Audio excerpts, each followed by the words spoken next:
Our next topic here, similar triangles. It's another key notion that we bring forward from geometry into our study of trigonometry. And so we're going to talk through this, make sure we're all on the same base here. Similar triangles relies on something called a correspondence. Or I'll say corresponding parts. Now, what that means is this. Suppose we have two triangles. Suppose we have triangles A, B, C. And let's put A here, and how about B is up here, and C is down here. Now, remember, when we label a triangle, if the vertices are labeled A, B, C, then we inherit a natural way to label the sides. If this is angle A, then we label the side opposite. If this is angle A, then the side opposite is typically it's not always done this way, but very often the natural way to do this is label the side opposite with the lowercase. If this is angle B, then we typically label the opposite side lowercase b, and if this is capital C, this is lowercase c. Now, suppose over here we have triangle, and again, we can use whatever letters we want. We don't want to use A, B, C again. Let's just choose, let's be real creative here. D, E, F. I'm really launching some creativity here. And suppose we have maybe a different size, D, E, F. Again, if this is capital D, this side opposite is lowercase d. This is capital E, little e. This is F. This is lowercase f. Now, we say there is a correspondence between these triangles. If ABC corresponds to DEF, then what we mean is angle A corresponds to angle D, and angle B corresponds to angle E. Notice, the position that we list them matters. It's not necessarily alphabetical order. The pictures we construct might be potentially much more complex, much more intricate than the two blatant examples I have here.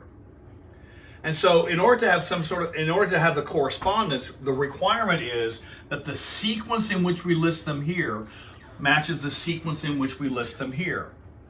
Now, let's suppose this is a very common figure we'll use. And I'm going to get off the ABC, I'm going to get off the alphabetical order. I'm going to just pick 3 letters out of the alphabet in no particular sequence. So I'm going to call this point J, I'm going to call this W, I'm going to call this D. I'm just picking letters anywhere from the alphabet. And then let's suppose we have a line here. Let's suppose this line is parallel. And I'm going to label these 2 points, and let's call them, let's call this Z, and let's call this G. Again, the letters don't matter. I'm picking them out of the blue sky. Now, what does it mean, or if we're going to say, we have 2 triangles here. We have the larger outside triangle, we have the smaller inside triangle. And what do we mean by the corresponding parts here? All right? Well, if we think of these as overlapping, if we were to separate this picture from itself and separate the triangles, we would generate 2 triangles. Here's J, here's Z, here's G. So I've taken this top piece and separated it. And then what would the bottom, if we ignore this, see, if we ignore this piece of the picture, we get triangle J, Z, G. But if we ignore this part of the picture, then we get this larger one, right? And this would be J, and this would be W, and this would be D. And the question is, what is the correspondence? And you can talk about in any sequence you want. Suppose I label this triangle as Z, J, G. So I'm starting here, going here, and there, right? If I label this triangle in this sequence, is it clear what sequence I need to choose for this triangle? If this is the smaller one, What is the sequence here? Well, what does Z correspond to? The correspondence is Z corresponds to W, J corresponds to J itself, and G corresponds to D. So if we choose Z, J, G, then we need to start here, go here, go here. We need to do the same relative position in this triangle. Start at W, go to the top, which is J, and then come down here, which is D. So these are in the correct corresponding sequence.